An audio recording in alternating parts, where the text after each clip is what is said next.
রাজনৈতিক দল হিসেবে আমজনতা দলকে নির্বাচন কমিশন থেকে নিবন্ধন না দেওয়ায় দলের সদস্য সচিব তারেক রহমান প্রায় ১৬ ঘণ্টা ধরে ইসি ভবনের সামনে আমরণ অনশনে বসে আছেন। মঙ্গলবার বিকেলে নিবন্ধন না পাওয়ার সিদ্ধান্তের পর থেকে তারেক একাই ইসির প্রধান গেটের সামনে অবস্থান করছেন।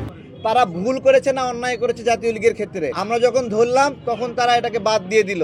নিবন্ধন না পাওয়ার বিষয়টি জানতে চাইলেও নির্বাচন কমিশন থেকে কোনো সন্তোষজনক উত্তর মেলেনি বলে জানান তারেক। ইসির সচিব ও অতিরিক্ত সচিবের সঙ্গে দেখা করার পর তিনি অনশনে বসেন এবং দলের লোকজনকে গেটের সামনে ভিড় করতে মানা করেছেন। নিজের একক অনশন চালিয়ে যাচ্ছেন তিনি।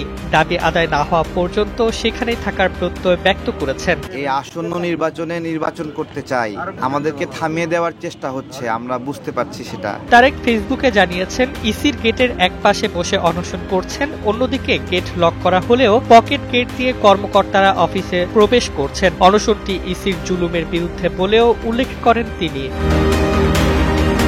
নিবন্ধন সংক্রান্ত ব্রিফিংয়ে ইসি জানিয়েছে জাতীয় নাগরিক পার্টি, সমাজতান্ত্রিক দল এবং বাংলাদেশ আম জনগণ পার্টিকে নিবন্ধন দেওয়া হচ্ছে। জীবন অবাক না করলে কে করবে? 28% মিল্ক ফ্যাটের অবাক করার সাথে ফ্রেশ মিল্ক পাউডার। জীবন অবাক করুক প্রতিদিন। তবে আম জনতার শর্ত পূরণে সীমাবদ্ধতা থাকায় তারা রিজেক্ট করেছে। তারেক বলেন, আমরা ছোট দল, এত টাকা কোথা থেকে পাবো? টিনের ঘর, বেড়ার ঘর পছন্দ করছে না তারা।